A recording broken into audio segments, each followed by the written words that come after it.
Some doors are held shut to keep you safe. Others are held shut to keep you small. He crossed a city at midnight to find out which kind he'd been living behind and who was waiting on the other side. We begin our story now. The knock came at the hour when honest people were asleep and the dishonest ones had already finished their work. Hermione Granger did not look up at first.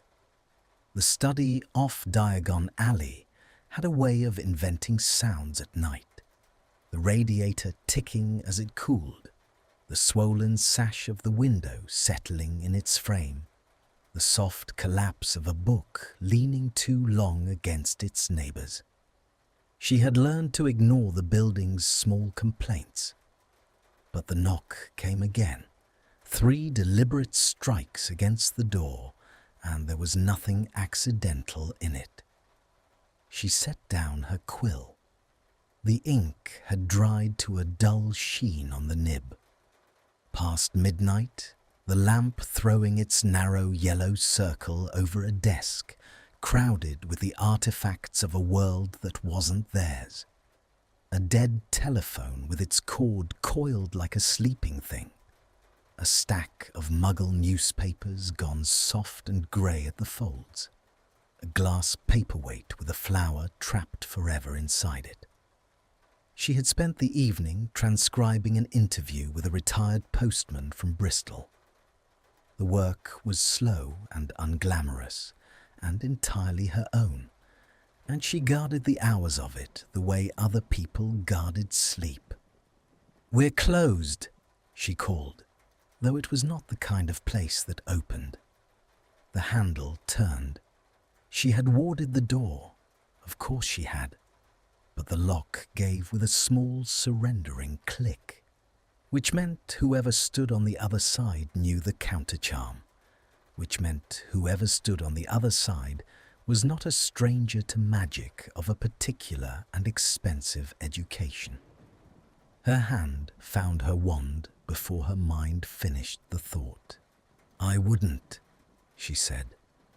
The door opened a hand's width. A figure stood in the dark of the landing, hooded, the travelling cloak drawn close, and for one cold instant the war came flooding back into her chest. The smell of it, the taste of dust and fear, the particular silence that fell before a curse. 3 years gone, and her body had not forgotten a thing. The tip of her wand steadied on the centre of that hood. "Hood down," she said, "slowly, or I drop you where you stand and ask the questions after." A pause.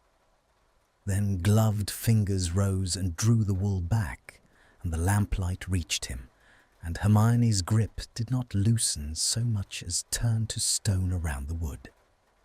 Draco Malfoy looked older than the boy she remembered, and worse than the man she'd read about in the society columns. The sharp face had thinned to something nearer austerity. There was a faint silver ring on his smallest finger that caught the light when his hand moved, and a tension running through him that had nothing to do with the cold. A held quality, as though he had walked a long way, deciding to turn back at every step and had arrived anyway, against his own better counsel. "Granger," he said, just the name, as if it cost him. She did not lower the wand. "Whatever you've come to say, you can say it from there." "I'm not here for the ministry. I'm not here for my father."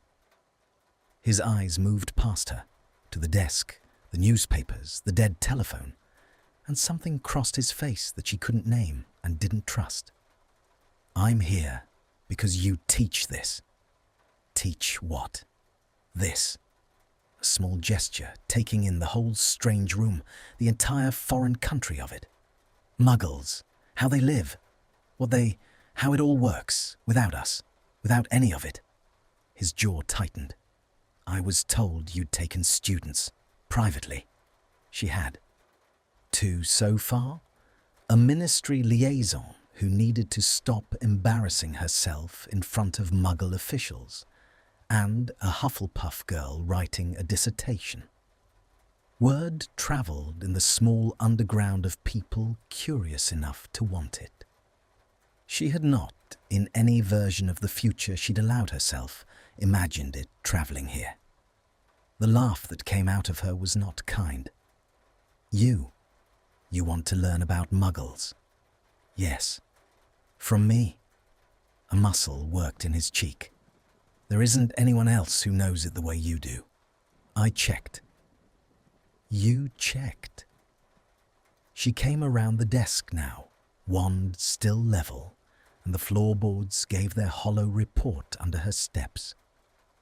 The space between them closed to something uncomfortable, near enough that she could see the faint shadow under his eyes, the place where he'd shaved badly, the small evidences of a man not sleeping. Do you know what you're standing in, Malfoy? Do you know what your aunt would have called this room? What your father would call it? Her voice did not rise. It went the other way, quiet and flat and dangerous. A kennel, a study of the lesser species. I've heard the words. I wore some of them on my skin. His gaze dropped to her left forearm, where the sleeve was buttoned at the wrist, where everyone always looked and pretended not to, and the colour left his face entirely. For a moment, he was not the heir, and she was not the scholar. They were two people in a room with a thing between them too large to step over, and the silence had a weight, a pressure, like the air before lightning.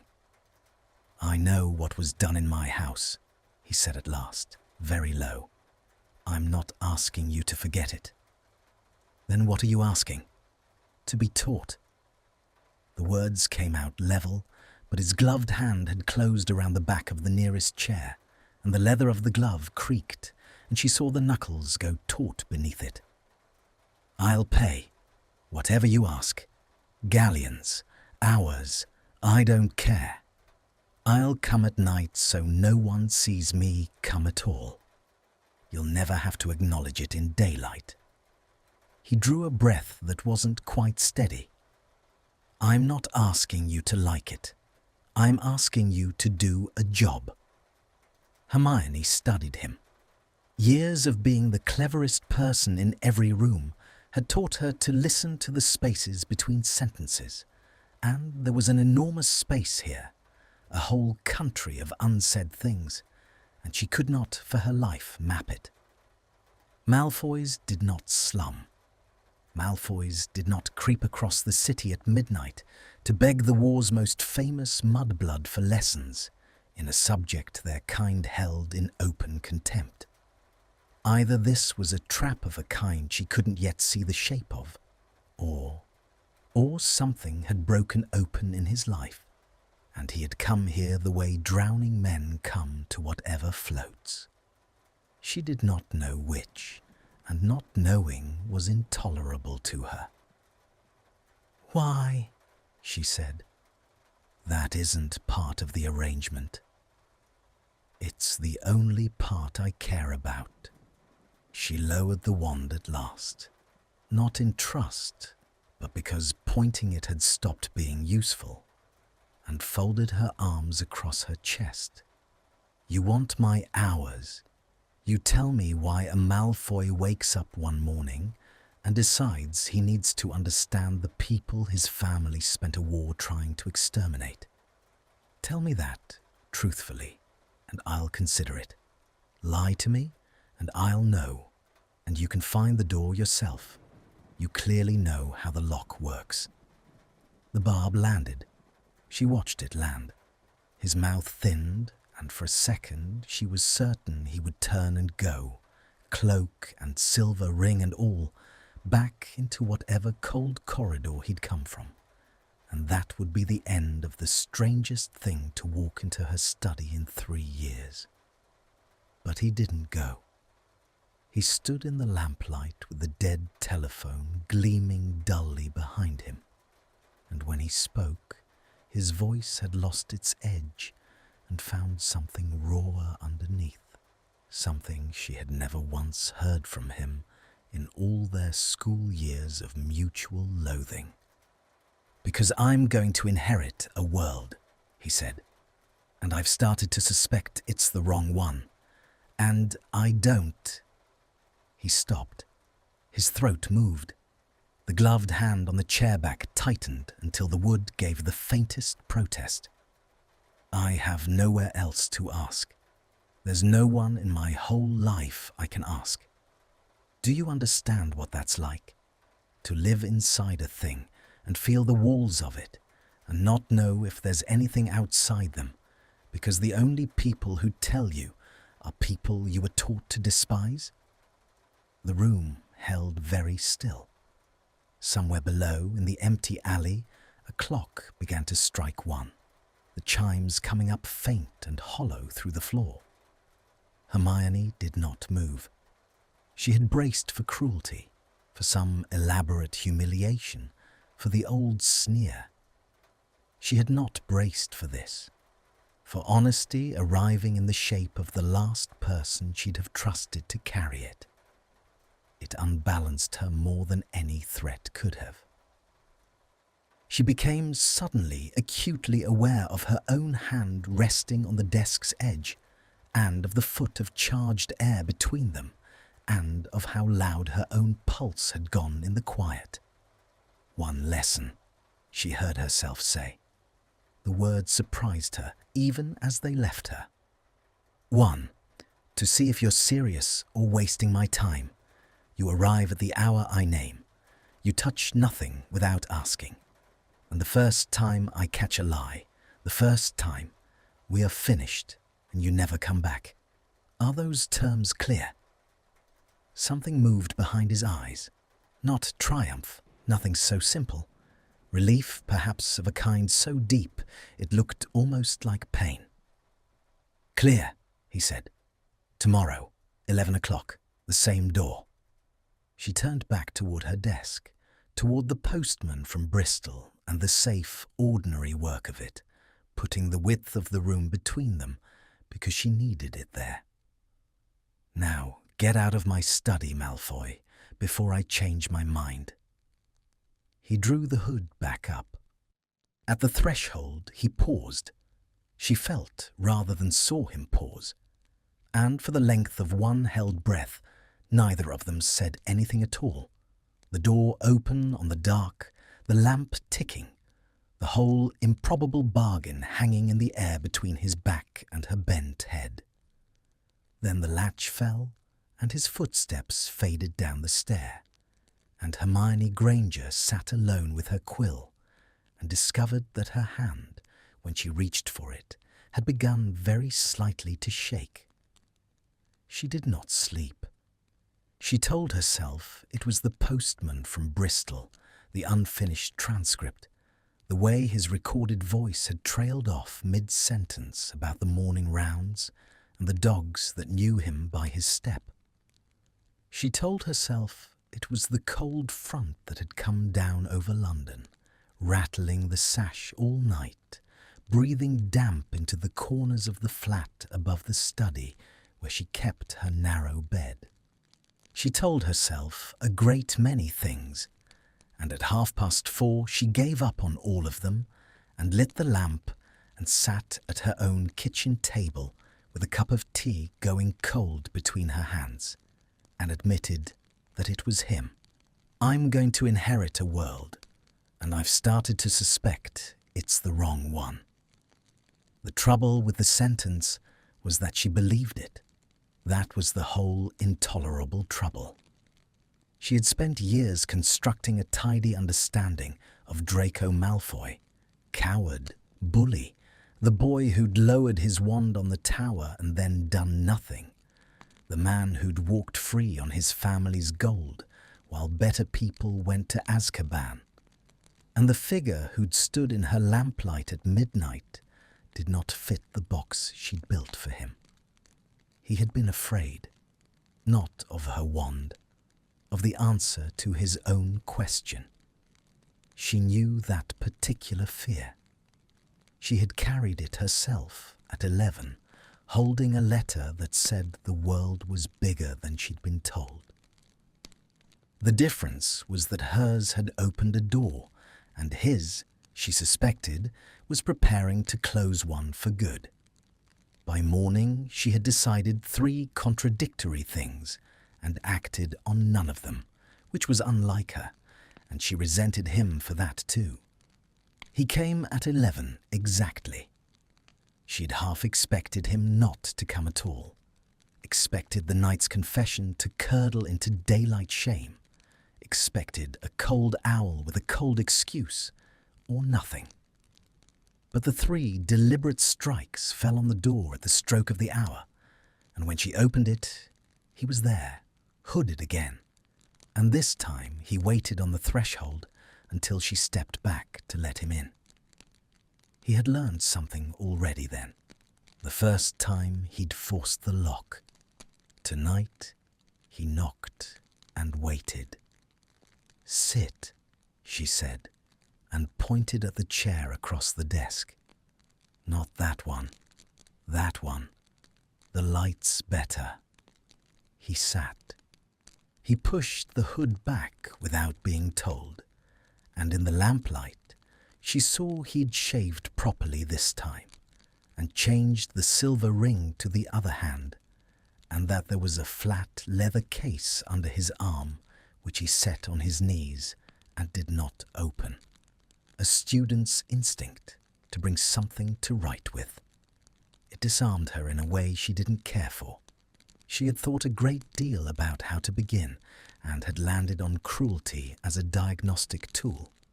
If he was going to flinch, better to know now. "Electricity," she said, and dropped a heavy book onto the desk between them with a flat crack. "We'll start there, because everything else hangs off it.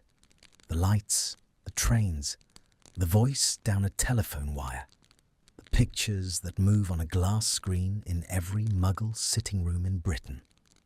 None of it is magic. None of it touches a wand. A man in the 1700s put a key on a kite string in a storm, and your entire civilization has spent 2 centuries refusing to believe what came after." She let that sit. "Your father owns a house that has stood for 900 years and has never once needed a thing those people built.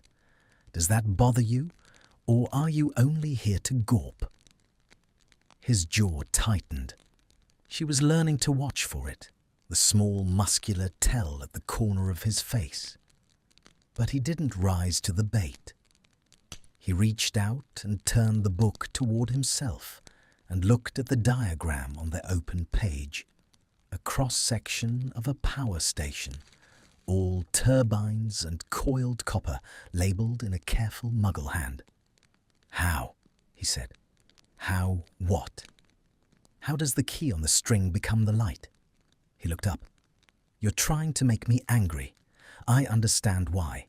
But I didn't come for the argument. I came for the how." It was a small thing. It should not have undone her composure even slightly. But there was a quality to the way he said it. Patient, almost hungry, entirely without the drawl that had armoured every sentence he'd ever aimed at her in school, and she found herself, against all intention, beginning to teach. She taught him for 2 hours. She had not meant to give him 2 minutes past the diagnostic, but the questions kept coming, and they were good questions, and there is no creature on earth less able to resist a good question than Hermione Granger. He did not know the word current, and she gave it to him. He did not understand why a wire could carry it, and a length of wood could not. And she drew him the difference between things. Electrons moved freely through, and things they would not. And he leaned over the parchment to follow her quill, and she became aware of the warmth of him across the narrow desk, the faint scent of cold air and cedar that he'd carried in from the street. The way his attention had a physical pressure to it, like a hand laid flat against her concentration. "So, a Muggle child," he said slowly when she'd finished, "flicks a switch on a wall, and somewhere 50 miles away, a wheel turns faster in a river, and that's the whole bargain. They've built a wand that the whole country can hold at once." She had been about to correct some small inaccuracy. She didn't. She sat back instead and looked at him. This Malfoy bent over a Muggle physics primer at 1 in the morning, having just described the national grid as a shared wand, and felt the careful architecture of her contempt shift very slightly on its foundation. "That's nearly right," she said. "That's nearly exactly right, actually." He glanced up, and for a fraction of a second, something almost unguarded crossed his face. Not a smile. He was a long way from smiling at her, but the beginning of the muscles that would one day be required for it. Then he caught himself, and the shutter came down, and he straightened and reached for the leather case, as though to remind them both that this was a transaction. "What do I owe you?" he said. "For the hour."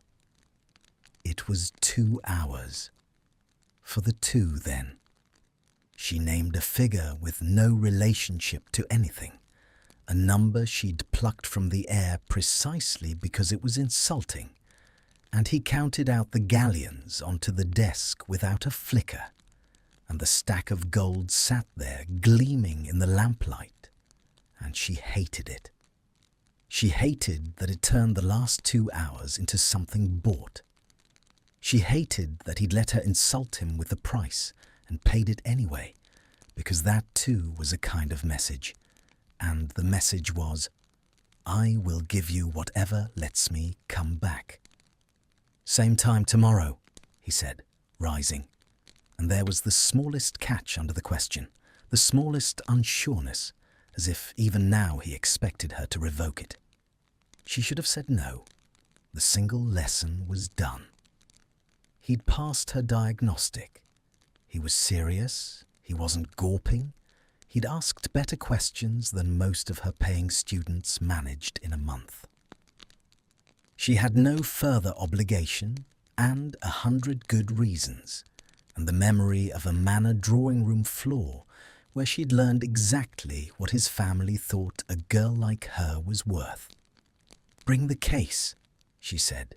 "We've barely started." A week became a habit, and the habit became a shape her nights took without her permission. He came at 11. He pushed back the hood. He set the leather case on the desk and took from it a self-inking pen, a Muggle one, she noted, the second week. He'd gone and bought a Muggle pen, the heir to the Malfoy fortune, and was teaching himself the ungainly business of writing without a quill. And he filled page after page in a hand that grew steadier as the weeks went on. He learned the postal system and the underground railway and the strange Muggle institution of the queue. He learned what a hospital was and went quiet for a long time over the fact that Muggles healed broken bones in months with metal and patience, when a wizard mended them in an afternoon, and never thought to wonder at the difference. "They don't know there's a faster way," he said that night. "That's the thing of it. They suffer the slow way because it's the only way they have, and they've made it bearable. They've built. There's a person whose whole life is sitting with you while the bone knits. Did you know that? They invented a person for it." He turned the pen over in his fingers, the silver ring clicking faintly against the barrel. "We just have a spell." "Is that worse?" she asked. "Or better?" He didn't answer for a while. The radiator ticked. Outside, the rain had come on, soft and continuous against the glass, blurring the lamps of the empty alley into smears of gold. "It's more theirs," he said finally. "Everything they have, they had to make. We're handed ours at 11 and told to be grateful." His mouth twisted. "I've never made anything in my life. I've inherited." She should not have understood him so well. That was becoming the recurring problem of these nights. The steady, unwelcome accumulation of moments in which she understood Draco Malfoy, in which the partition she'd kept between the boy on the tower and the man across her desk wore thinner until she could see the lamplight through it.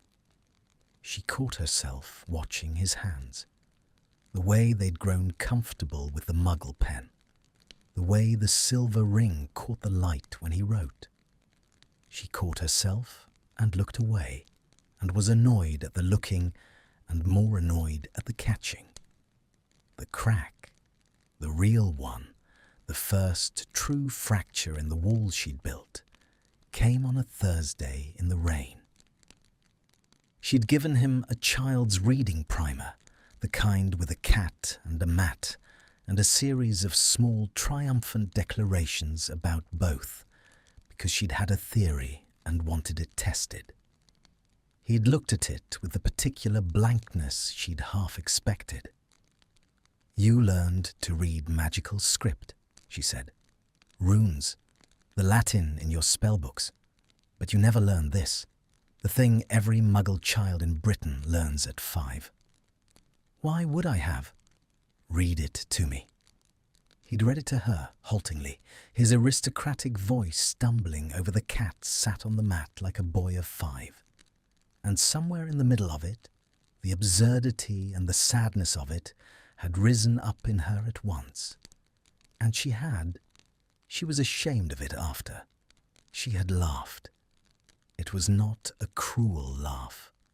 It came out of her before she could stop it, surprised and unguarded. But she saw it land on him like a blow.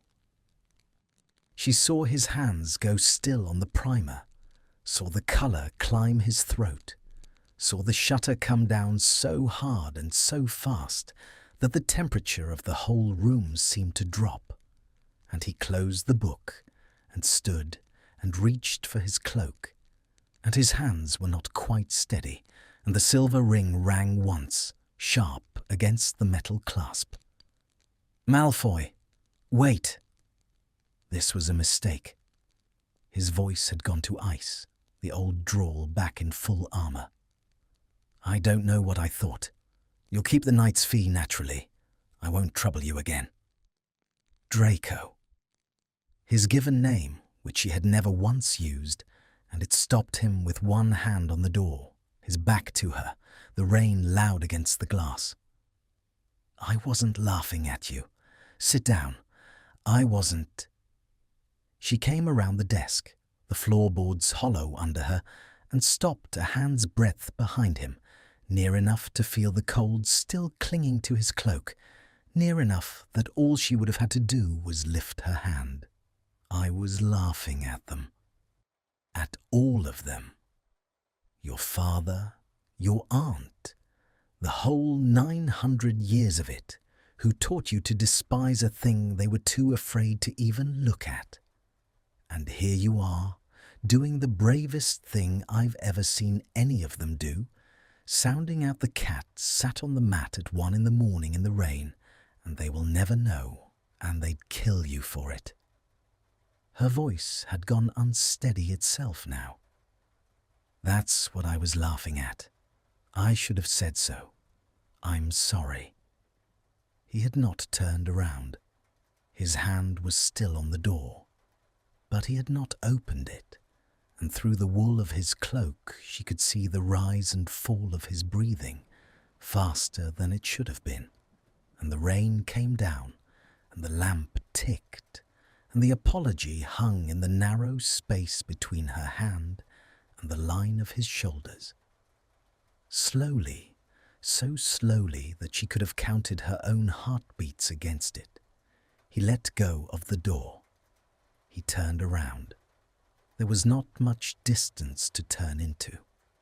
She had come too close in her haste to stop him, and now the apology had been spoken, and the urgency that had carried her across the room drained away all at once.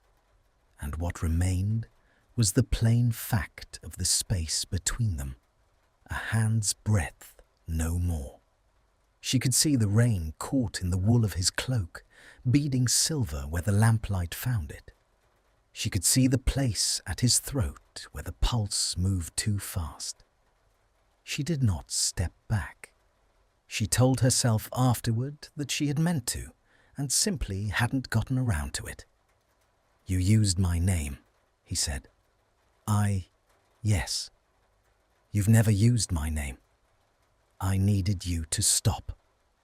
She made herself hold his gaze, which was difficult, because at this distance, his eyes were not the flat grey she remembered from school, but something more complicated, paler at the centre, ringed darker at the edge, and they were moving over her face as though reading a page in a language he was only beginning to learn. "It worked. You stopped. Now sit down before the tea goes cold, and we'll start again, and I won't laugh. I give you my word." He did not sit down. Not yet. He stood looking at her with the door at his back and the rain at the window, and something in him was visibly deciding. She could watch him decide it, the way she'd learned to read the small muscular tell at the corner of his jaw, the way his weight shifted minutely on his feet. She had the strange sensation of standing at the edge of something with no bottom she could see. "Why are you being kind to me?" he said, quietly, almost as an accusation. "You hate me. You should hate me. I've given you no reason for anything else, and a great many reasons for the hate. And now you stand there and call it the bravest thing you've ever seen. And I can't make it fit. Nothing about you fits where I put you." "You put me somewhere?" "Everyone puts everyone somewhere. It's how my family survives. You learn the slot a person goes in, and you never look again." His mouth twisted, not quite a smile, something more bitter and more honest than a smile.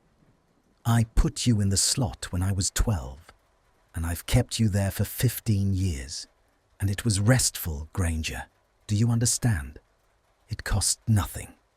And now I come here, and you laugh, and then you call it brave, and the slot won't hold you anymore, and I find I have to actually look at you, and I don't." He stopped. He had said more than he meant to. She watched him realize it. "And I find that I don't know how to do that," he finished, very low, "without it costing a great deal." The radiator ticked into the silence. The rain had thickened, drumming now, washing the gold of the window into a long smeared blur. Hermione became aware that she had not breathed properly in some time, that there was a pressure low in her chest that had nothing to do with anger or pity or any of the safe and catalogued feelings she'd brought into this room, and that the hand's breadth between them had begun to feel less like distance and more like a held charge, the static instant before a wand discharges. "Then look," she heard herself say, "and let it cost." She did not entirely know what she meant by it. She suspected he didn't either. But the words fell into the narrow space between them and changed the pressure of the air, and for one suspended moment, neither of them moved at all. And then she stepped back, deliberately, breaking it, because if she had not stepped back, she did not know what would have happened next, and the not knowing frightened her more than anything had in 3 years. "Tea?" she said, too briskly, returning to the desk. "Sit." He sat. After that night, the lessons changed, though neither of them named the change. They still began at 11. He still pushed back the hood and set the leather case on the desk and took out the Muggle pen with the silver ring clicking against the barrel. He still paid. She still let him, though the figure had quietly become reasonable somewhere in the third week, and she pretended not to notice that she'd let it. The structure held, but underneath the structure something had shifted, the way the floor of a room can shift while the walls stay standing, and they both moved across it more carefully now, aware of the give beneath their feet. He learned faster than anyone she'd taught. That was the thing she had not expected and could not get used to. She had braced for a dilettante, a rich boy playing at rebellion to feel the thrill of it. She had got instead a mind as hungry and unsparing as her own, turned for the first time in its life on a subject worthy of it. He read the primers and then read past them. He asked her for the difficult books and then argued with them. He came one night having taught himself from a borrowed text the rudiments of how a Muggle engine burned fuel into motion, and when she pointed out the one thing he'd got wrong, he went quiet and worked it through aloud until he had it right, and she sat and watched him do it and felt the old contempt give up another inch of ground. It would not get back. "You'd have been insufferable at this," she said one night, before she'd thought about it.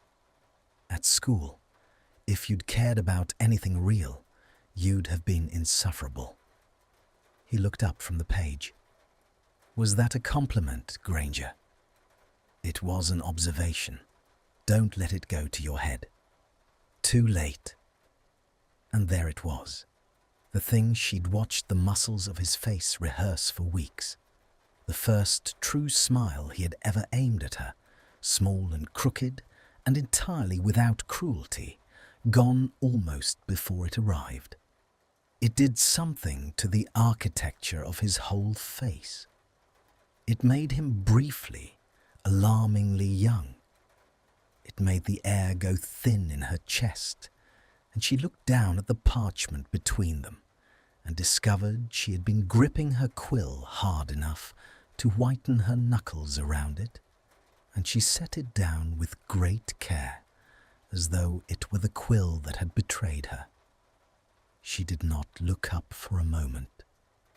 When she did, he was watching her with an expression she couldn't read, and the watching had weight, and she found a sudden, frantic necessity in straightening the stack of newspapers at her elbow, which had not needed straightening, which had been perfectly square already, and which she squared again anyway, because her hands required something to do that was not reaching across the desk. "Magnetism," she said too loud. "Next, we'll do magnetism. It's how the engine works, properly, the part you got wrong. Get your pen." "It's already in my hand." "Then write."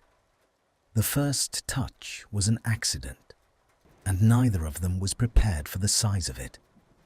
It was late, later than usual, past 2, the candle she kept for when the lamp oil ran low burning down toward its dish, the rain long since stopped, and the alley below gone to that absolute stillness that London only finds in the small hours.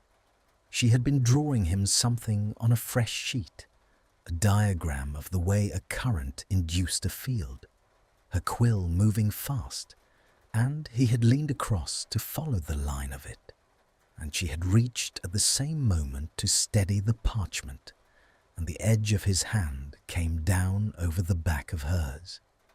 Neither of them moved. It was nothing. It was the side of his hand against the side of hers, the warmth of him, The faint roughness where the muggle pen had raised a callus he'd never had before. The cold metal of the silver ring just touching her smallest finger. It lasted no more than a breath. But in the breath, the whole room seemed to draw in around the point of contact, the candles steadying, the silence deepening, the diagram and the current, and the field all falling away into nothing, and she felt the touch travel up her arm and into her chest, and lodge there like a struck note that would not stop ringing. She looked up. He was already looking at her.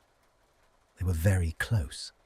She had not registered how close, bent together over the same sheet of parchment, and his eyes had gone dark at the center in the candlelight, and his breathing had changed.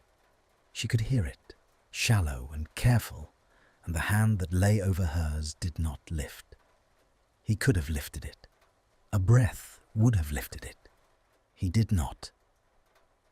"Granger," he said, barely a sound at all. "Don't," she whispered, and did not move her hand either, and the two contradictions sat there together in the candlelight, don't and the hand that stayed, and the air between their faces was charged and thin and full of everything they had spent weeks not saying. "Don't what?" His voice was rough. His thumb moved, just barely, just the smallest fraction, the edge of it against the edge of her wrist, where the sleeve buttoned, where the scar was, where everyone always looked and pretended not to. And the touch there was so gentle and so deliberate, and so impossibly the opposite of everything his family had ever done to that arm, that her breath caught hard in her throat, and her eyes stung without warning. "Don't be kind to me there," she managed. "Anywhere but there." His hand went still. She watched him understand. She watched it move across his face. The realization of what his fingers had found, the weight of whose house it had happened in, the whole unspeakable history of it, gathered into one buttoned cuff under his fingertips, and the colour drained from him, and for a moment she thought he would pull away as though burned, retreat behind the shutter, reach for the cloak. He didn't. He turned his hand over instead, slowly, so that his palm came up under hers, an open thing, a thing she could leave at any moment, and he did not touch the scar again. He simply held the room still around the two joined hands and looked at her with something naked and wrecked in his face, and the candle guttered low in its dish, throwing their shadows huge and trembling up the wall. And Hermione Granger sat with her hand resting in the open palm of Draco Malfoy at 2 a.m, and could not for her life remember a single thing she had ever known about magnetism, or current, or fields, or any reason at all that this should not be happening. And her fingers, slowly before she had decided to let them, began to close. Her fingers closed, and then she snatched the hand back as though the candle itself had reached up and burned her. She was on her feet before she knew she'd risen. The chair scraped hard against the boards. She crossed to the window with her arms wrapped about herself and stood looking out at nothing, at the black mouth of the empty alley, at the smeared reflection of the candlelit room thrown back at her by the glass. And in the glass, she could see him still seated at the desk, very still, his open hand resting where she had left it, palm up, abandoned. "You should go," she said to the window. "Hermione, it's late. We've done enough. You should go." She heard the chair behind her. Not a scrape this time. He rose carefully, the way a person moves around something fragile, and she heard him gather the leather case and the small sounds of him capping the Muggle pen and folding his half-finished diagram, and she kept her eyes fixed on the dark glass and did not turn around. In the reflection, she watched him cross toward the door and stop, and stand for a moment with the cloak over his arm, looking at her back. "I overstepped," he said. "I won't again. You have my word." It was the right thing to say. It was exactly the thing she had needed him to say. And it landed in her chest like a small grief, which made no sense at all, which infuriated her. Because she had pulled her hand away, she had been the one to break it. She had no right to mourn a thing she'd refused. "It wasn't only you," she said, still to the glass. The words came out lower than she'd meant them to. "Overstepping. It wasn't. Don't take the whole of it. I won't let you take the whole of it." In the reflection, she saw him go very still. "Go home, Draco," she said. 11 o'clock. We'll do magnetism properly, as though tonight didn't, as though we did magnetism tonight." A pause, then quietly. "As though we did magnetism." The latch fell. His footsteps faded down the stair, and Hermione stood at the window until the candle burned out in its dish, and the room went dark around her, and her hand, when she finally looked at it, still carried the ghost of the cold silver ring against her smallest finger, like a mark that would not wash off. They did magnetism properly. They did, in fact, 3 weeks of subjects properly, with a rigour that bordered on the absurd, as though by sheer density of instruction they could fill the space the accident had opened, pack it so tight with current and field and the workings of the combustion engine that nothing else could get in. He sat across the desk. She drew her diagrams. Neither of them reached for the parchment at the same moment again. They had each, without discussion, developed a small choreography of avoidance, a way of passing the quill that ensured their hands never came within a foot of one another. It was exhausting. It was a second discipline laid over the first, and they were both, she suspected, growing tired of being so very disciplined. But the work was real, and the work saved them, because the work gave them somewhere to put the thing they would not name.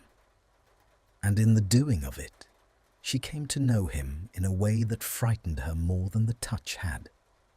She learned that he hummed, almost inaudibly, when a difficult idea was coming clear to him, some tuneless private sound, broken off the instant he noticed it. She learned that he took his tea exactly as she did, and had never once remarked on the coincidence. She learned that when she said something he hadn't considered, he went briefly, completely still, his whole attention narrowing to a point, and that the stillness was the most flattering thing she had ever been the cause of, and that she had begun, to her disgust, to say clever things on purpose to provoke it. She learned, above all, that he was lonely in a way she had no map for.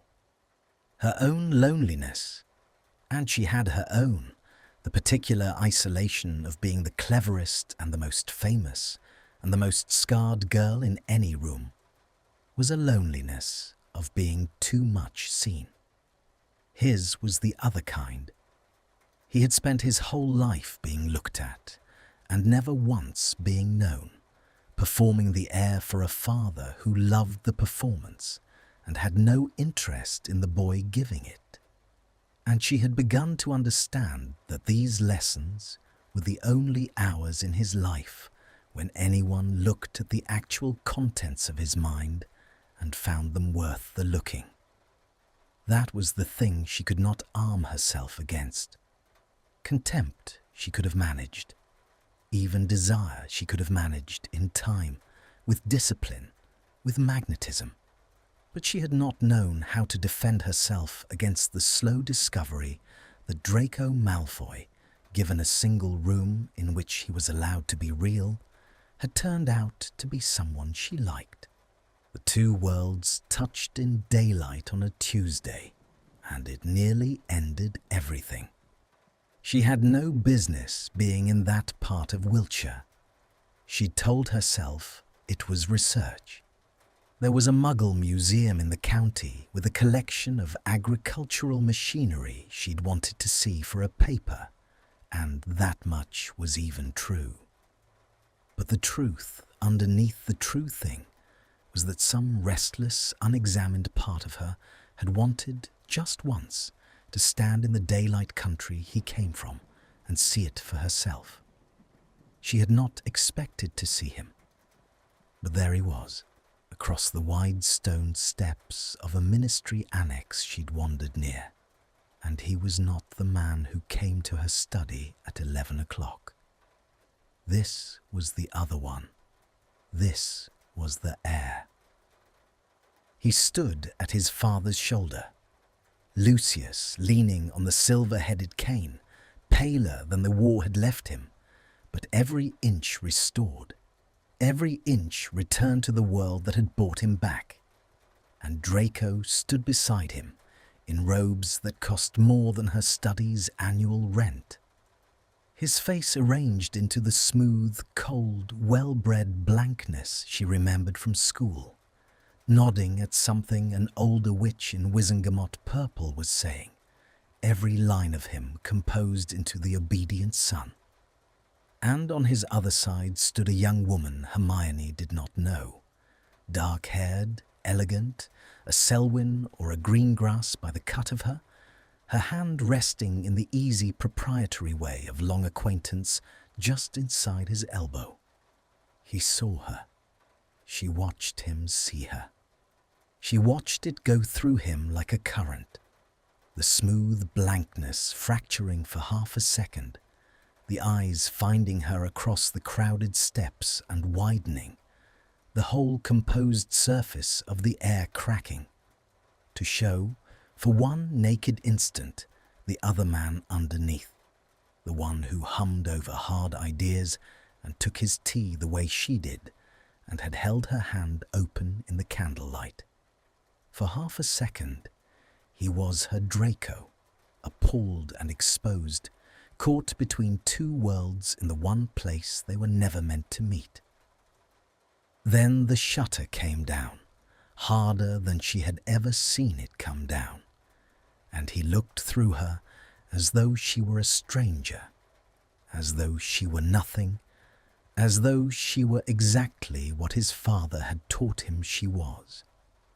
And he turned his attention back to the witch in purple, and the dark-haired woman's hand stayed resting inside his elbow, and Hermione Granger stood on the stone steps in the cold daylight and felt the cut of it go in clean and deep before she'd even registered the blade. She turned and walked away before her face could betray her. She did not look back. She told herself it was nothing, that it was exactly what they had agreed. You'll never have to acknowledge it in daylight. That he had honoured the bargain to the letter, and she was a fool to feel the letter of it like a wound.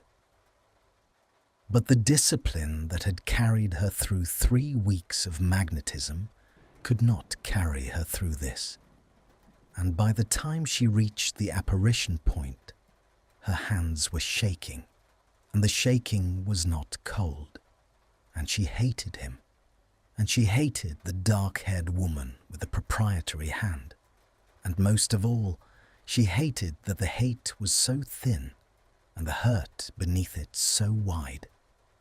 He came at 11 that night, as though nothing had happened. She had half hoped he wouldn't. She had spent the evening rehearsing the cold civility she would meet him with, the perfect, frictionless distance, the way she would teach him about Muggle banking, with not 1 degree more warmth than she'd give a stranger who'd paid in advance. She had it all prepared. And then the 3 strikes fell on the door, and she opened it, and he pushed the hood back, and his face was so bruised with what had happened that her careful coldness died in her throat. "Don't," he said, before she could speak. "Whatever you're going to say, I know. I saw your face. I've been seeing it all afternoon." He came in and set the case on the desk, and did not sit, did not take out the pen, stood instead with both hands flat on the wood, and his head bowed over them. "I looked through you, on the steps. My father was watching, and I looked through you as though you were furniture, and I have spent 6 hours wanting to be sick about it, and there is nothing I can say that makes it anything other than what it was. That was the arrangement." Her voice came out brittle. "You honored the arrangement. You've nothing to apologize for. Don't do that." He looked up, and there was something fierce in it now, something she hadn't seen before. The cold air burned entirely away. "Don't hand me the arrangement like an absolution. The arrangement was when you were a job. The arrangement was electricity. It hasn't been the arrangement for weeks, and you know it as well as I do. You've been avoiding my hand across that desk for 3 weeks. I've counted. I've watched you count." "Then why?" She cut across him, and her own composure broke clean through, the hurt coming up through the cracks of it, hot and unguarded. "Why was her hand on your arm, Draco? Tell me that. You can look through me on the steps, fine, that's the bargain. But who is she, and why did her hand sit inside your elbow as though it had always been there? And why did you not even—" She stopped. She had said far too much. She heard it land in the room. The jealousy of it, naked, undeniable. The thing she had refused to name to herself, spoken aloud in the worst possible sentence. And her hand flew up to the buttoned cuff at her wrist and worried it, frantic, fastening and unfastening the small fastening that did not need touching, while the colour climbed her throat and the candle guttered, and Draco Malfoy stared at her across the desk with his lips parted, and the whole shape of what she'd just confessed dawning slowly, terribly across his face. For a long moment, he said nothing at all. The candle threw its unsteady light between them, and her hand worked at the cuff, and she could not make it stop. And she could not make herself look away from him either, trapped in the confession she could not now unspeak. "Astoria Greengrass," he said at last, quietly. "Her name is Astoria. Our families have had an understanding since I was 9 years old. It was renewed in the spring. There's to be a betrothal announced at the autumn equinox, 6 weeks from now." He watched her face as he said it, watched each piece of it go in. "I haven't agreed to it. I haven't refused it either. You don't refuse things in my family. You simply allow them to happen to you until the day they've happened, and then it's too late, and that's called duty." His jaw tightened. Her hand was on my arm because that is what her hand does, in public, where my father can see it, and I let it stay there for the same reason I looked through you. Because I am a coward.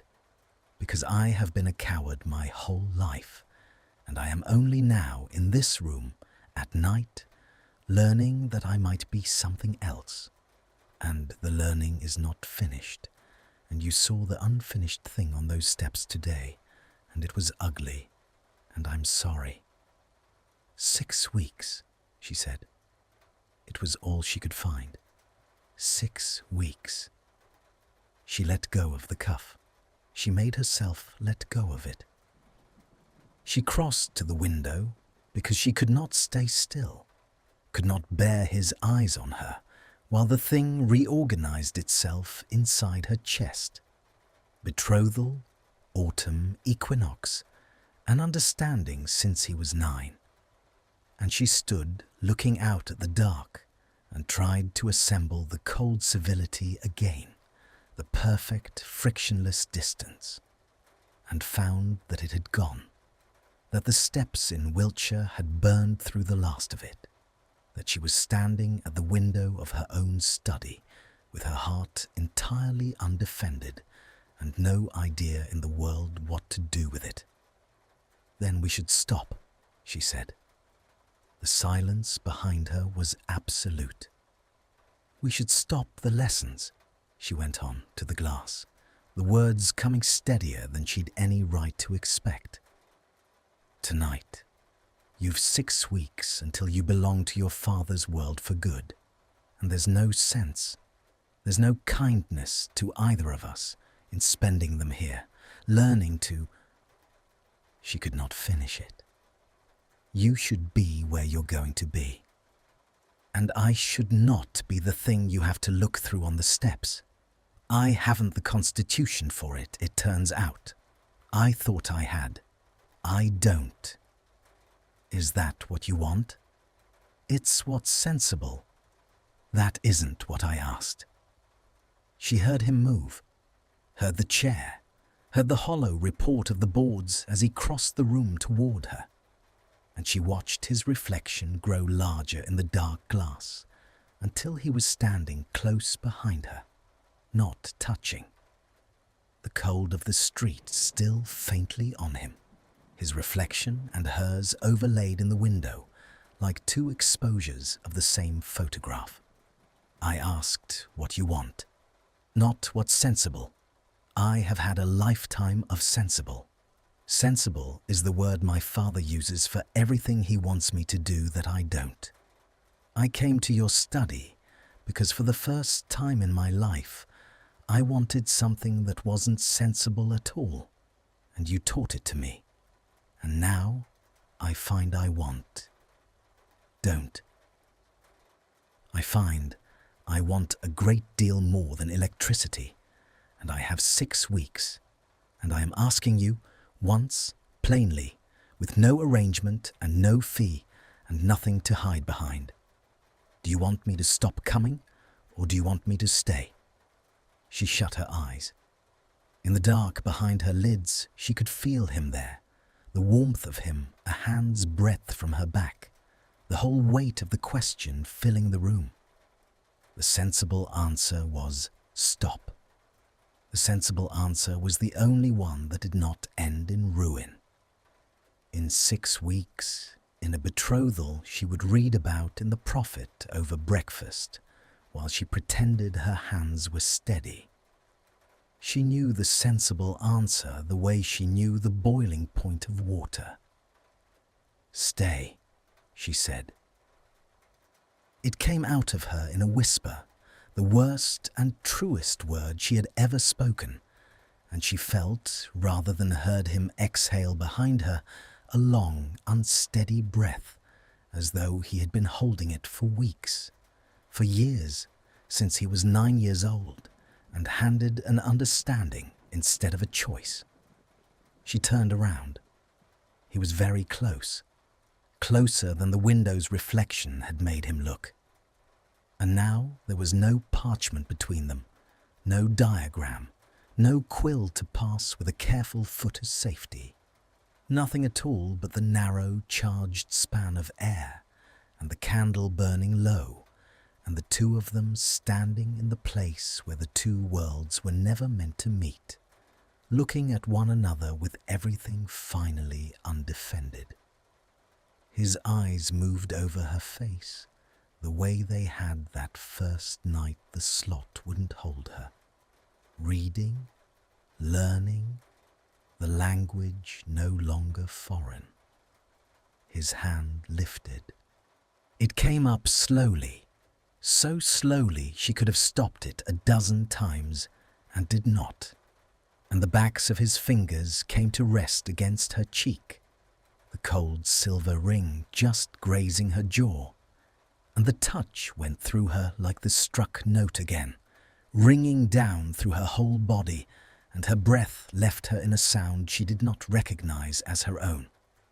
"Hermione," he said, and then a fist hammered on the door. 3 strikes, not his careful 3, but a heavy demanding pounding, an authority's knock, and a voice came through the wood that froze them both where they stood. Cultured, drawling, unmistakable. A voice that had presided over the worst night of her life from the head of a dining table. "Draco," said Lucius Malfoy, "I know you're in there." The candle guttered. Neither of them breathed. She watched the blood leave his face entirely. She watched the air come flooding back into him. Not by choice this time, not the practiced composure of the steps, but a pure animal reflex, the response of a creature that has heard the keeper's step in the corridor, and it was terrible to see, because she understood for the first time the full size of the thing he had been crossing the city at midnight to escape. "How?" he breathed. "How does he? Does it matter?" Her own voice had gone to ice and instinct, the war-trained part of her taking the reins from the part that had been about to be kissed. Her wand was already in her hand. "Window. The drain pipe will hold you to the lower roof, then the alley, then disapparate the moment you're clear of the wards. And leave you to answer the door to my father?" "Yes. Obviously. Yes." "No." He caught her wrist, the right one, not the scarred one. He was always so careful, even now, even in terror. And the grip was hard and certain. "I'm not climbing out a window while you face him. I've done enough of that. I've spent my whole life climbing out of windows." The pounding came again. "Draco, the wards on this little hovel are competent, but they are not mine, and I will be through them in under a minute.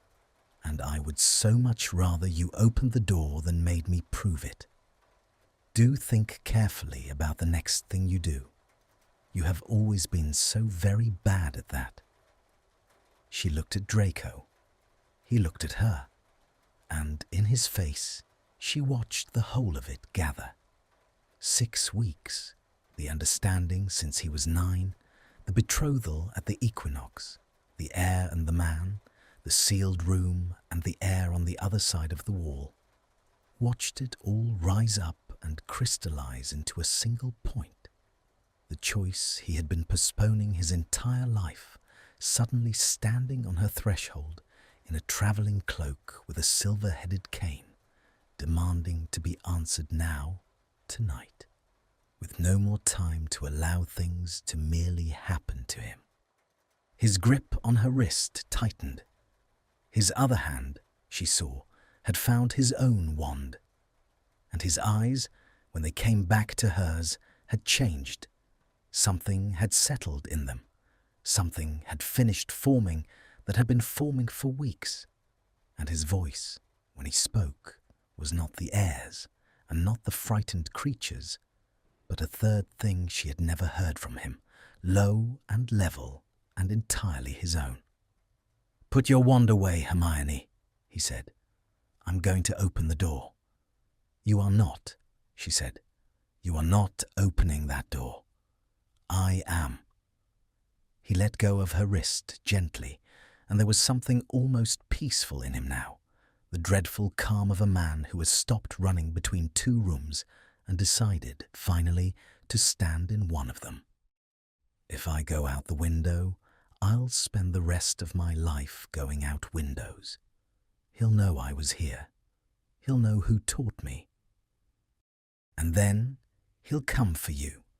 Not tonight, not loudly, but he'll come, the way he comes for everything that's in his way, quietly, with gold and lawyers and a word in the right ear, and your study will lose its lease, and your papers will stop being published, and you'll never know quite why. His mouth twisted. I know how he works.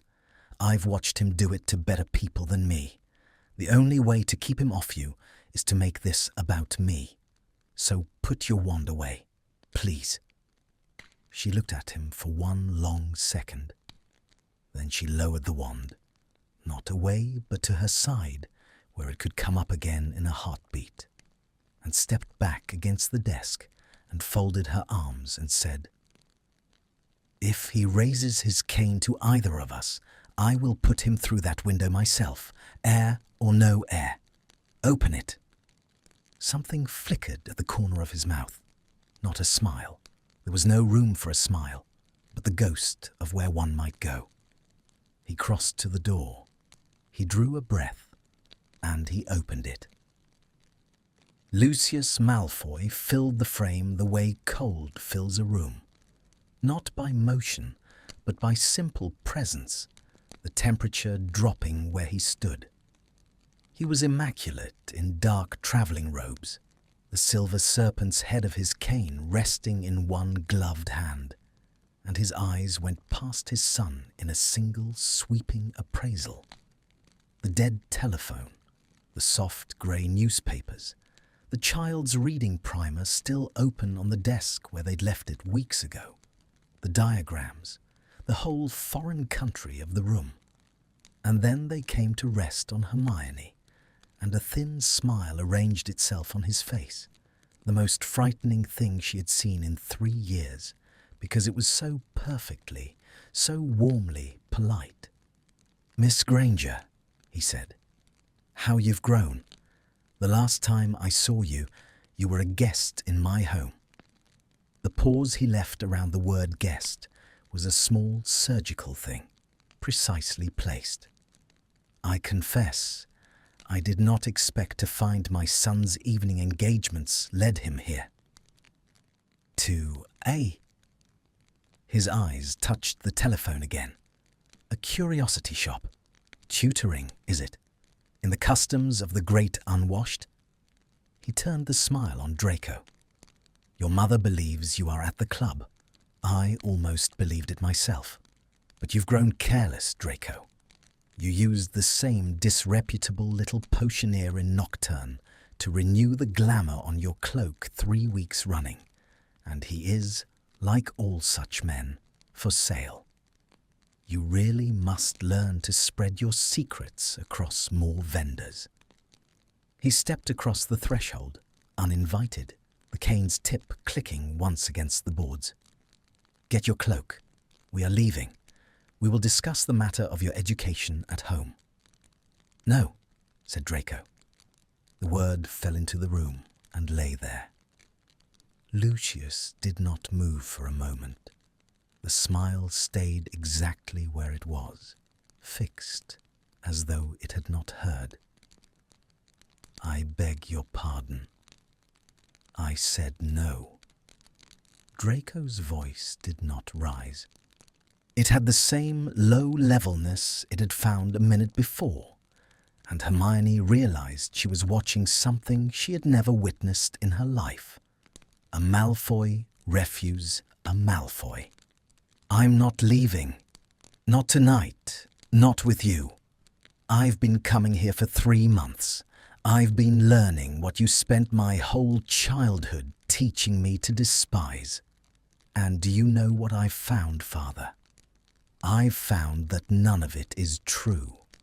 Not one word of what we say at that table about them.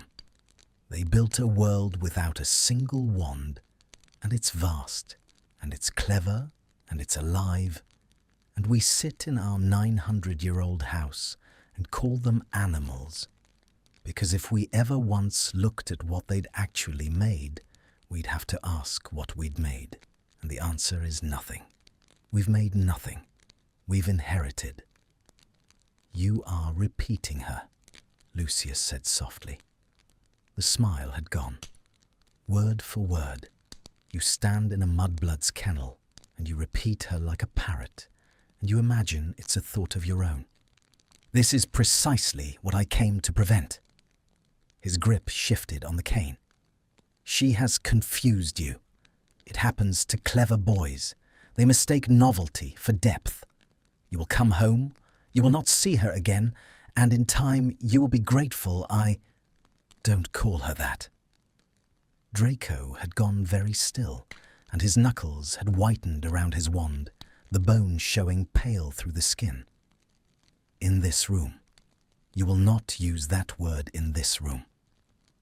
The temperature in the study seemed to drop another degree. Lucius looked at his son, really looked at him perhaps for the first time in the conversation, and Hermione saw something move behind the cold grey eyes that might, in another man, have been the beginning of fear. Astoria Greengrass, Lucius said, changing his line of attack with the smoothness of long practice, is expecting a betrothal in 6 weeks. Her family is expecting it. Our name, what is left of our name, after what your aunt and I cost it, is expecting it. The seat on the Wizengamot is contingent upon it. Everything I have spent 3 years rebuilding from the ashes is contingent upon it. And you would set fire to the whole of it for this? He swept the cane in a contemptuous arc across the room, the telephone, the primer, the witch by the desk. For a few months of slumming with a war heroine who will tire of the novelty of you precisely as fast as you have tired of your name. And there it was. Hermione felt the cut of it land, not on her, but where Lucius had aimed it, with surgical precision, at the deepest seam of the man she'd been teaching. She will tire of the novelty of you. It was the exact fear she understood at once that Draco had carried into her study the very first night. The fear underneath the slot that wouldn't hold her, that he was nothing but a name, that without the name there was nothing real to want, that the only person who'd ever looked at the actual contents of his mind would one day look up and find them ordinary after all. She watched it go in. She watched him absorb it, and she could not let it stand. He sounds out children's primers, she heard herself say. Both of them turned to look at her. Your son, she said to Lucius, and her voice was steady now, steadier than it had been all night, because this, at least, she knew to be true with her whole heart. At 1 in the morning, stumbling over the cat sat on the mat like a boy of 5, because no one ever taught him, because you taught him to be too proud to learn it. And he did it anyway. He kept doing it, week after week, in a room you'd call a kennel, knowing what it would cost him if you ever found out, which you now have. That is not slumming, Mr. Malfoy. That is the bravest thing I have ever seen anyone do, and I fought in a war. She lifted her chin. I have not tired of the novelty of him. I tired of the novelty of him being your son 3 months ago. What's left, when you take the name away, is the only part I was ever interested in. So you can keep the name. He doesn't need it. He never did. The silence rang. Lucius looked at her for a long, cold moment. Then he turned back to his son, and his voice, when it came, had dropped all its silk, and what was underneath was iron and very old. If you stay in this room tonight, he said, you do not come home. Not tonight. Not ever. There is no door I will leave open for you to crawl back through when the novelty fails. And it will fail, Draco. Everything fails. And you will not have a single galleon of the families, nor the name, nor the seat, nor your mother, who will be forbidden to so much as write to you. You will be exactly what you are pretending you want to be. Nothing. A nameless man in a rented room, married to a subject you cannot eat. Choose. The cane's tip lifted from the boards. Choose now. Your cloak and your whole life restored, or her and the gutter. I will not ask twice, and I will not wait. Draco looked at the cloak hanging by the door. He looked at it for a long time. Hermione watched his eyes travel over it.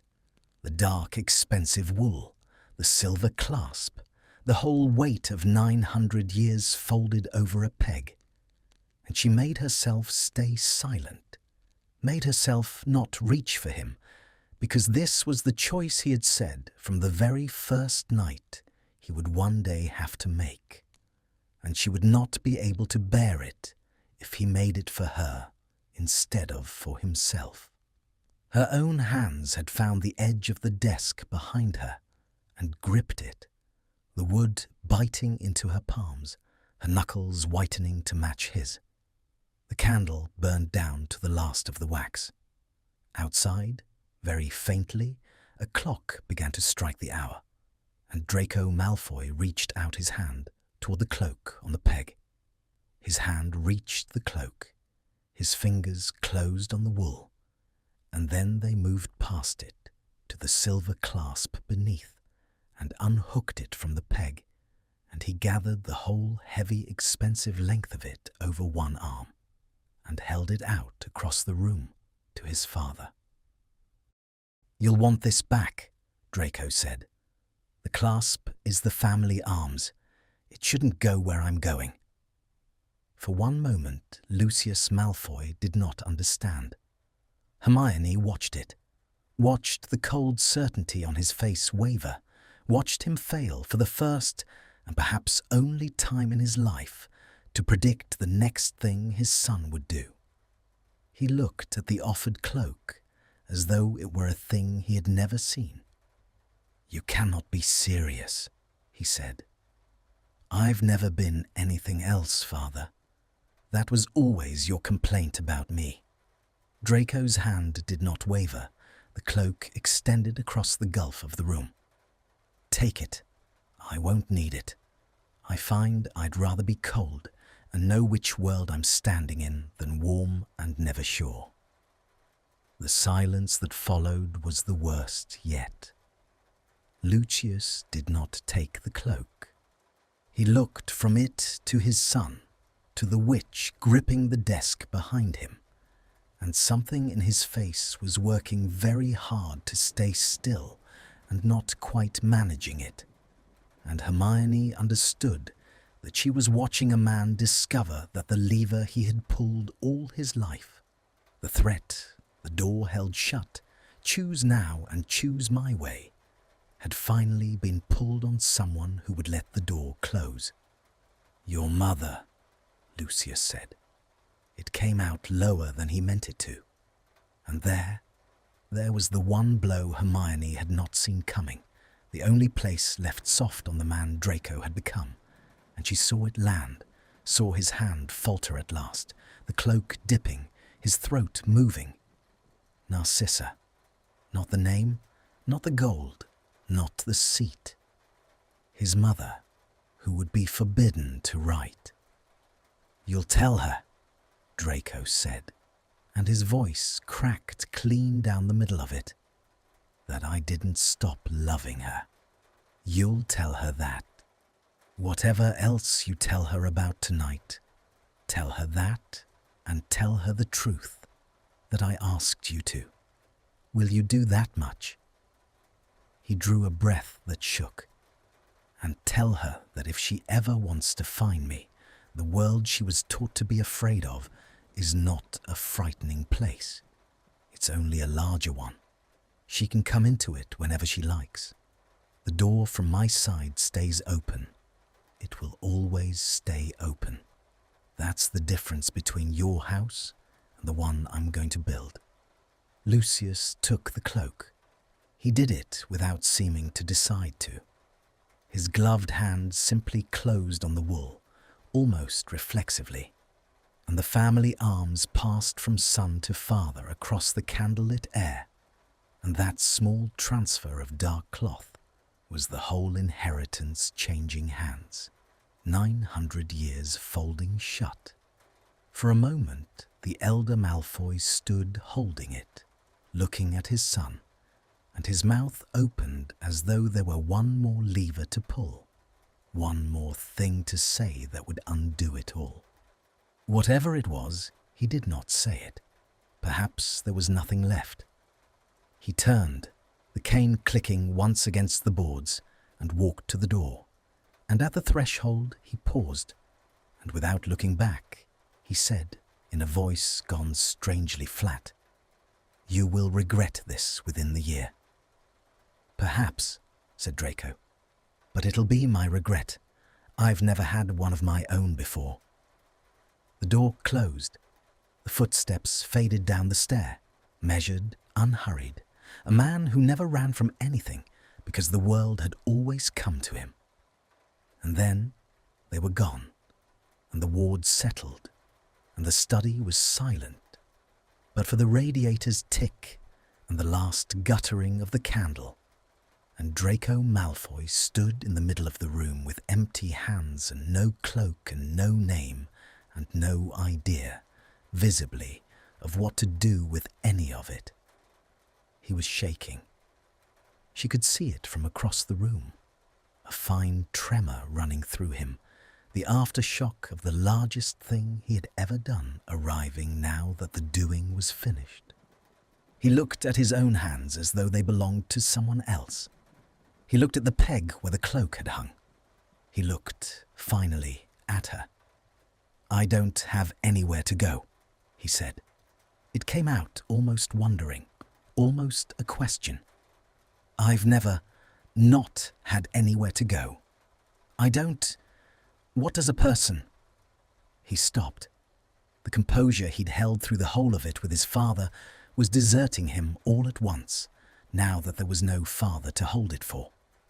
"I don't know how to do this. Any of it.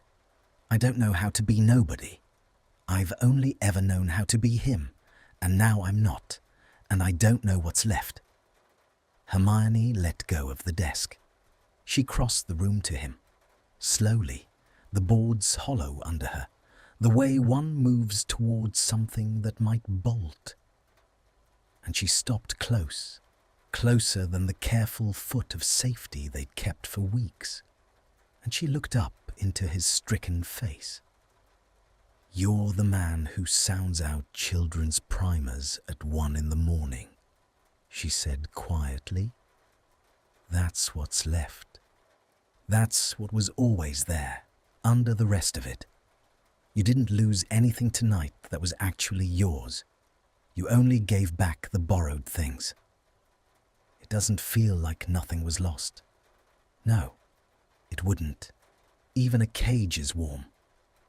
She lifted her hand, and this time it was she who reached, she who closed the distance, her fingers coming up to rest against the side of his face, the way his had rested against hers an hour and a lifetime ago. And he went very still under the touch, his eyes closing, his breath leaving him unsteady. "But you'll learn the rest of it, the way you learned the current and the field and the engine. You're the fastest student I've ever had, and I've taught some very clever people, and I'm not going anywhere." Her thumb moved against his cheekbone. "You're not nobody, Draco. You're just, for the first time in your life, no one but yourself. It's the most frightening thing there is. I know. I'll show you it's survivable." He opened his eyes, and the look in them undid her. There was nothing guarded left in it at all. No shutter, no slot, no air, no performance. Only the raw exposed fact of him looking at her like a man who has walked out of a burning house and found, against all expectation, that someone is standing in the cold to meet him. "Hermione," he said. "I know," she whispered. His hand came up and covered hers where it lay against his face, the cold silver ring he no longer had any right to wear pressing against her fingers, and he turned his head and pressed his mouth to her palm. Once, slowly, with a tenderness that closed her throat. And then he drew her hand down and looked at her, and the last of the distance between them was no distance at all. "Tell me to stop," he said, "the way you did before, and I will." "I'm not going to tell you to stop." "Then tell me." "Stay," she said for the second time that night, and reached up and kissed him. It was nothing like she had imagined in the weeks she had refused to admit she'd imagined it. It was not careful. The discipline of 3 months, the past quill, the foot of safety, the avoided hand, broke all at once and at the same instant in both of them, and his arms came around her and pulled her in, and her hands found the front of his shirt and fisted there. And the kiss was the release of everything they had spent the whole long burn holding back. The static and the pressure and the struck note that would not stop ringing, all of it discharging at once into the warm, dark space between them. He kissed her like a man learning a thing he had wanted his whole life without knowing its name. She kissed him back like a woman who had stopped, finally being sensible. The candle gave out entirely, and neither of them noticed, the room falling to the soft blue dark of the alley's far lamps through the rain-streaked glass, and they stood in the middle of it, holding on, 2 people who had each, in their separate ways, just set fire to the life they were supposed to want and found, in the ashes of it, only each other.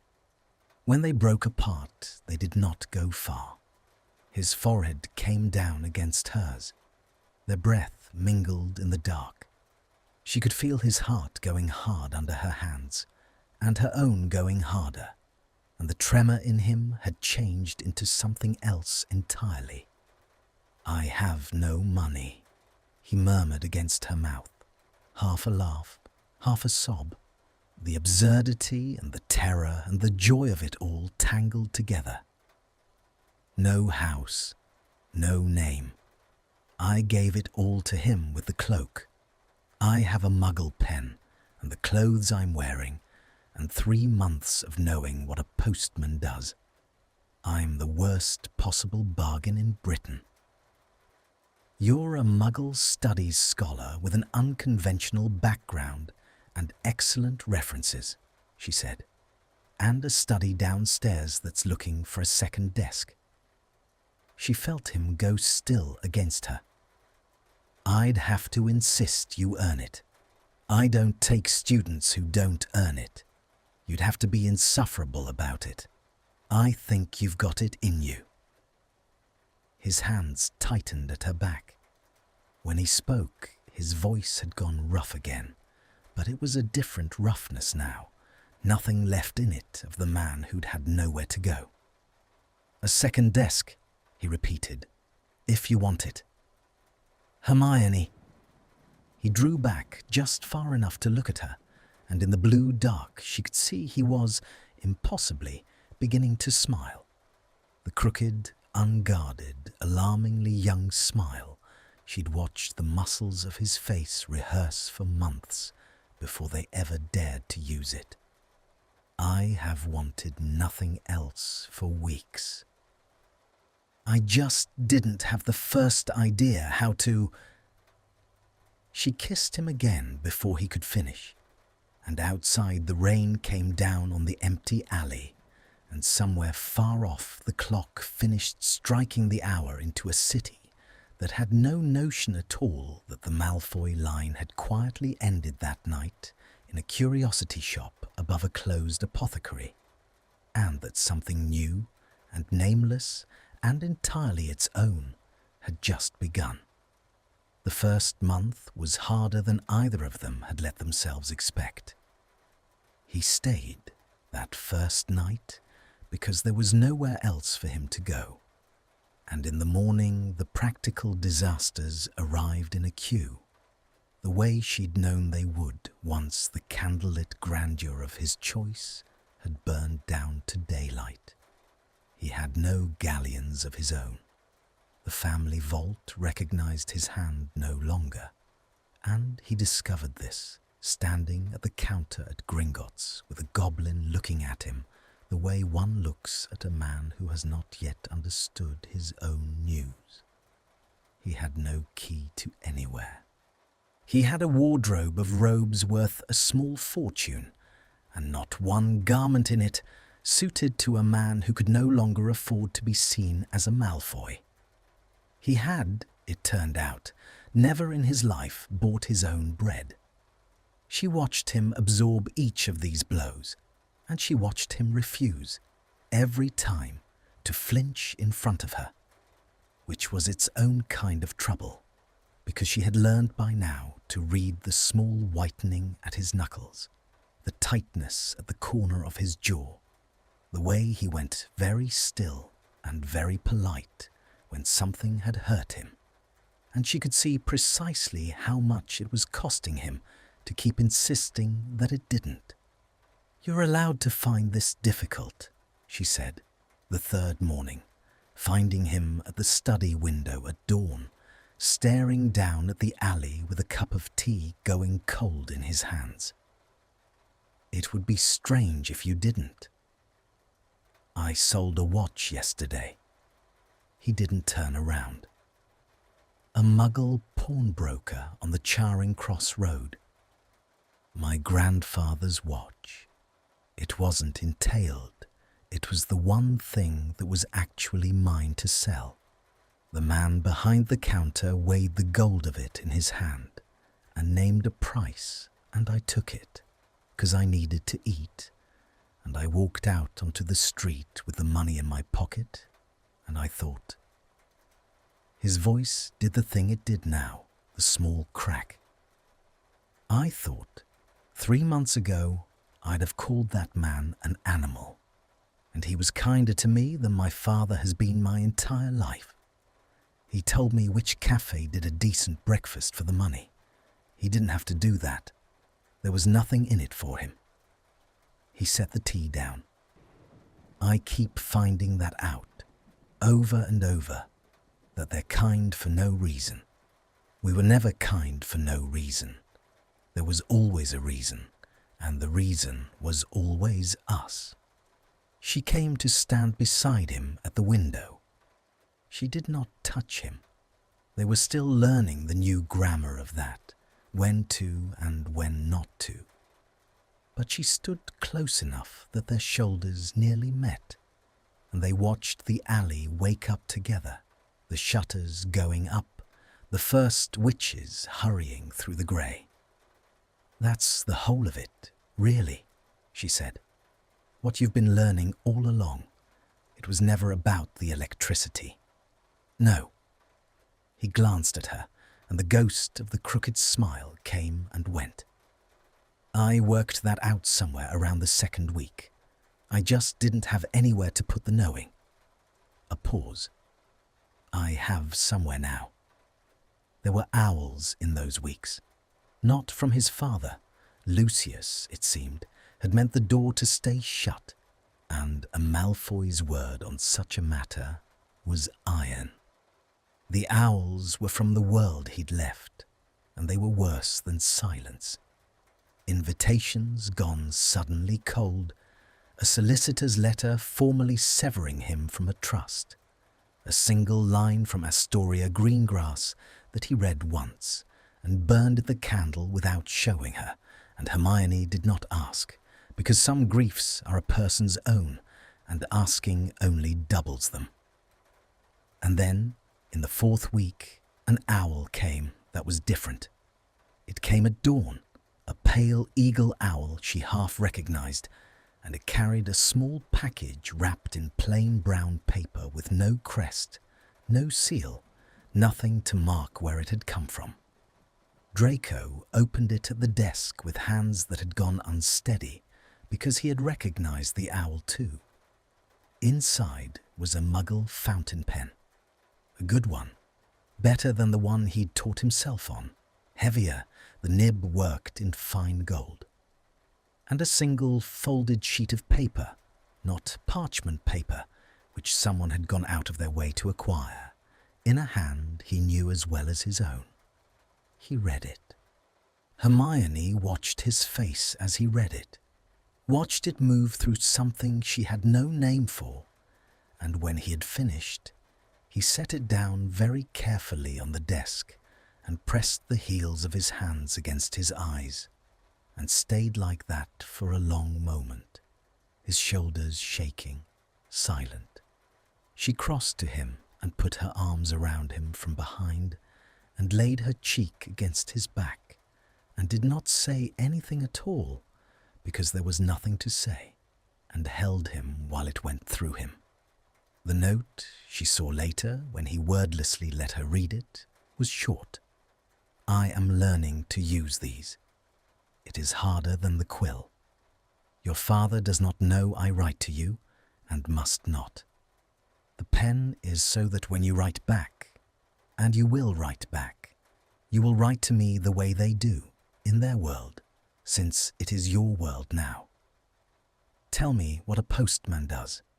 Tell me everything. I have a great deal of time, and a great deal to unlearn, and no one to teach me but you. Your mother. She came in, Hermione said softly. From her side. You left the door open, and she came in. I didn't think she would. His voice was wrecked. I told her it would stay open because I needed it to be true, not because I believed she'd ever. He watches everything. She has no money of her own either. She'll have had to. He stopped. He picked up the pen and turned it over in his fingers, the gold nib catching the dawn light. She bought paper. Do you understand what that? She went somewhere, into the Muggle world, alone, and bought paper so that I wouldn't have to read parchment and be reminded. He laughed, the broken, wondering laugh she'd heard the first night. She's the bravest person in that whole rotten family, and she spent my entire childhood looking too frightened to leave a room. People surprise you, Hermione said. That's been the lesson all along, hasn't it? For both of us. He wrote back that night. It took him 3 hours and 4 spoiled sheets and a great deal of muttering. And when it was done, he read it to her.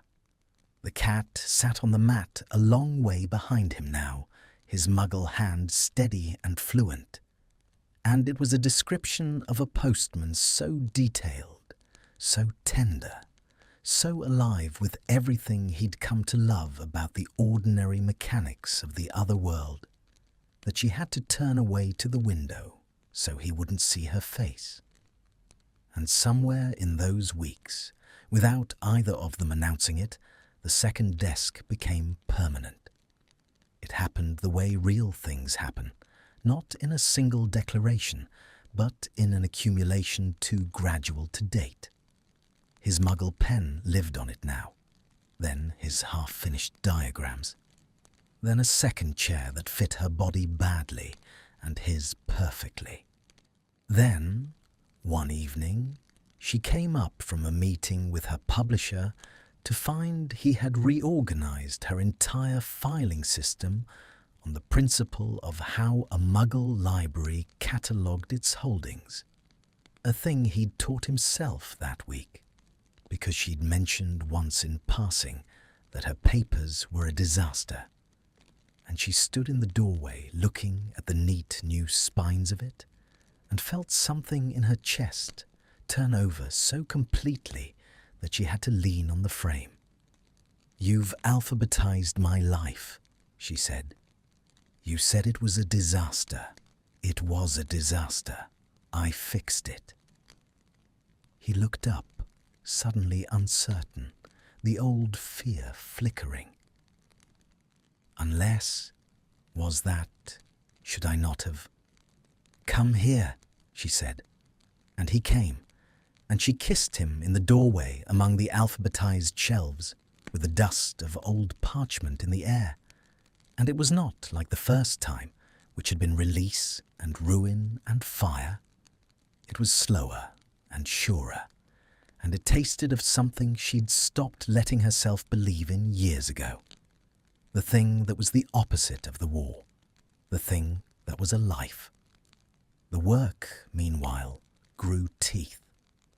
She had been the wizarding world's only serious scholar of Muggle life, a curiosity tolerated.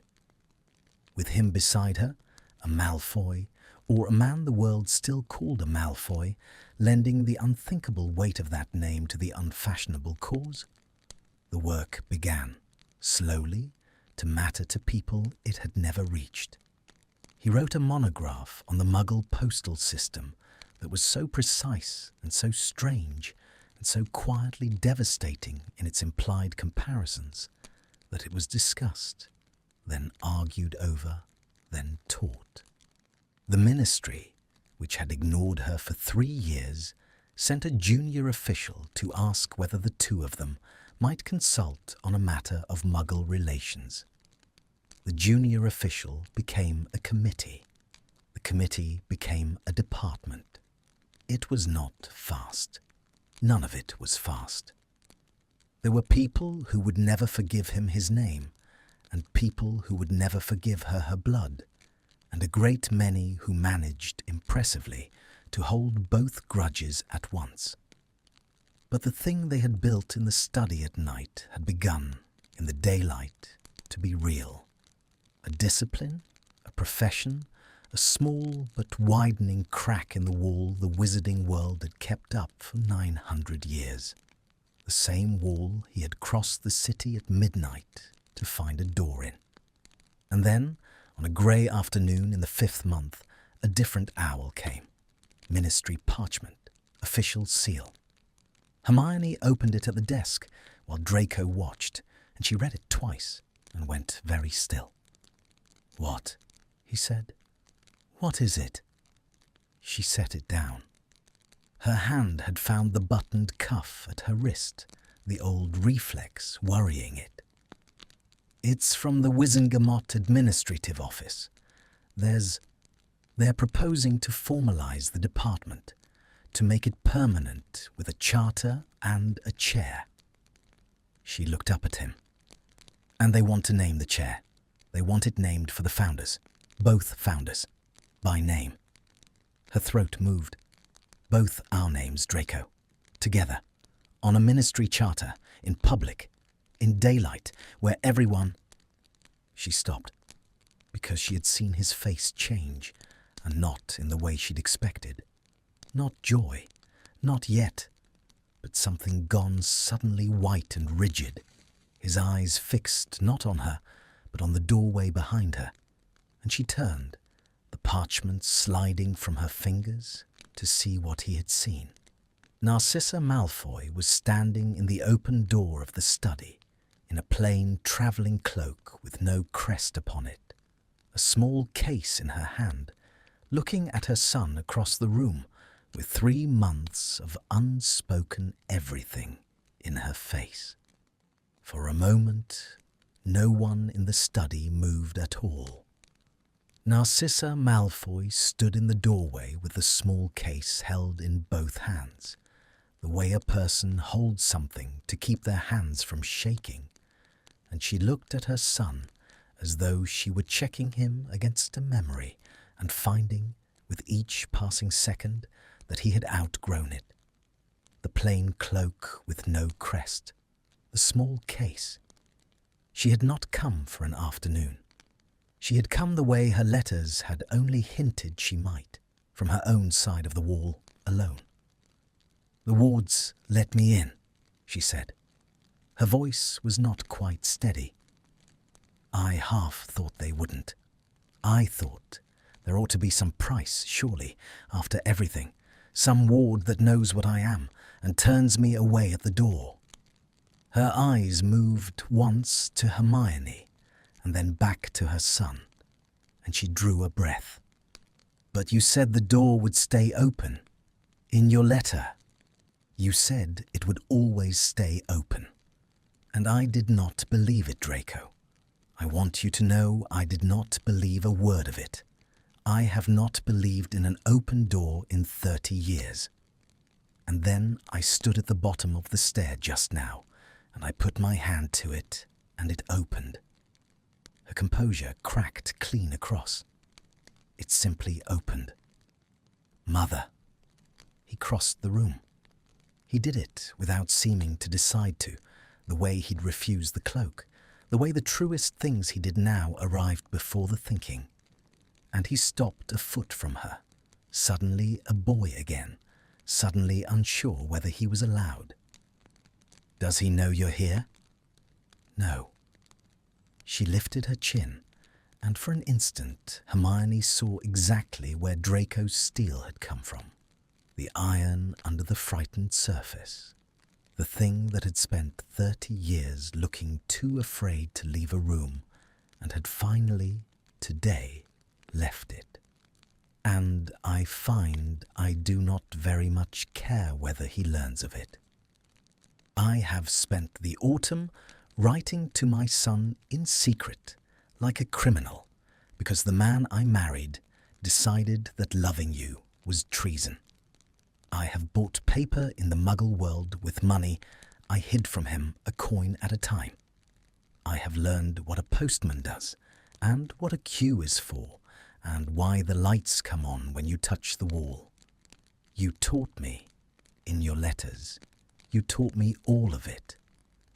And somewhere in the learning of it, I understood that I had spent my whole life inside a room with the door held shut, and that I had been calling the shut door safety. Her voice broke entirely. I am too old to go on calling it that. I would rather be cold and know which world I am standing in. You wrote that to me too. I have it by heart. Draco made a sound that was not a word, and closed the last foot of distance, and his mother dropped the small case and put her arms around her son for what Hermione understood. Watching was the first time in years that either of them had done such a thing without an audience to perform it for. They held on.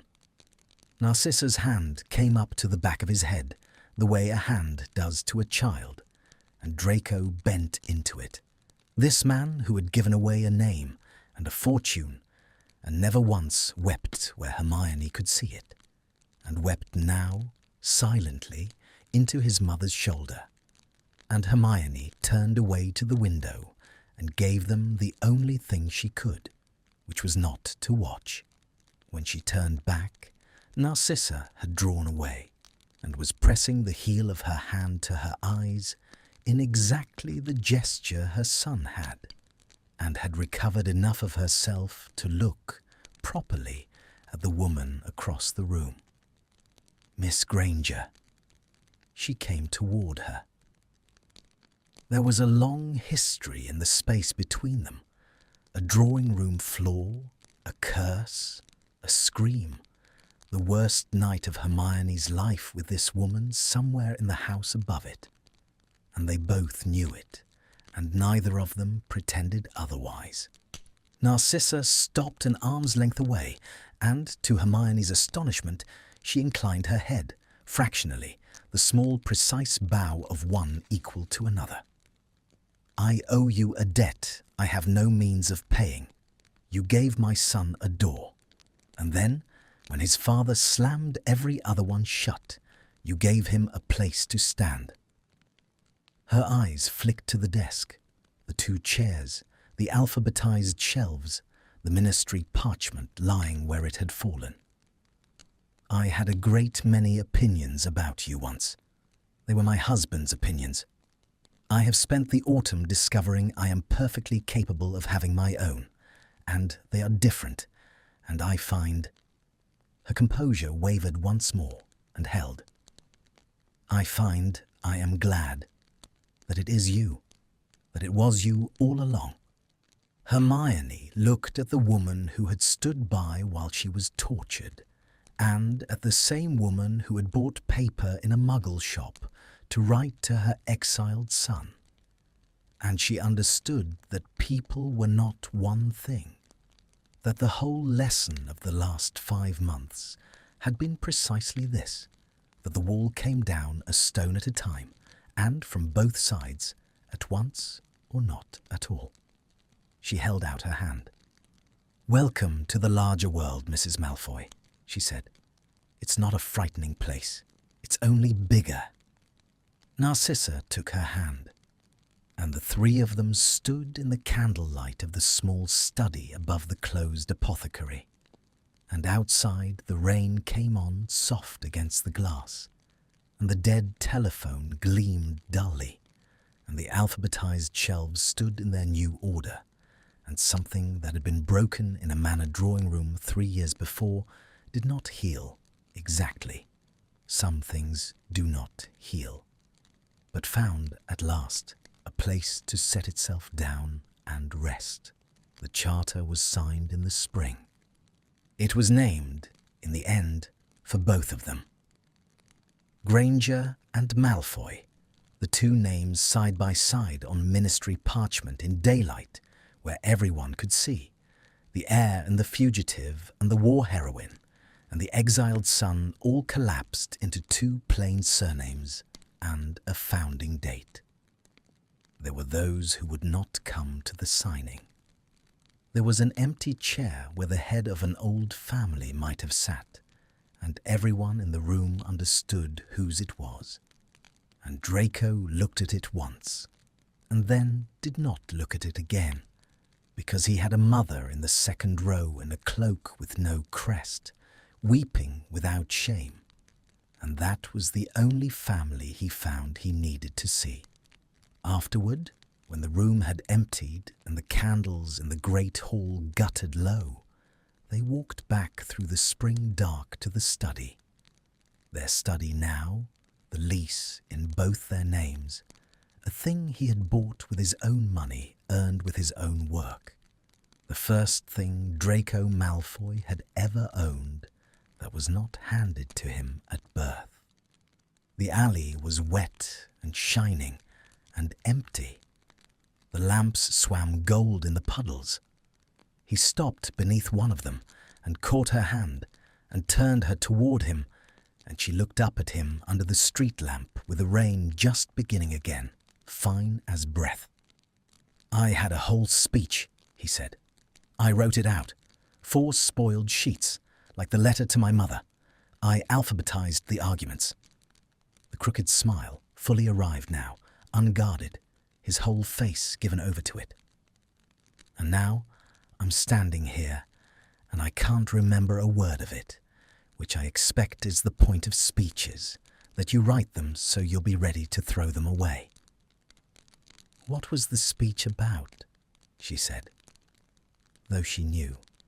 Her hand had found the place at his finger where the silver ring used to be, the ring he'd given up with the cloak, the small band of pale skin that had never quite tanned over.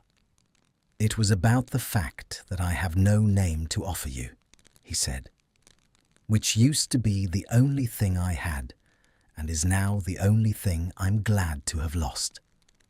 And about how a man with no name and no house, and a study with 2 desks in it, and a mother who's learning what a postman does, that such a man has, it turns out, exactly one thing left that's worth giving anyone, which is the choice, the whole of the choice, freely made this time, with nobody holding any door shut, and nobody waiting at the bottom of any stair." His voice had gone rough and low, the way it did.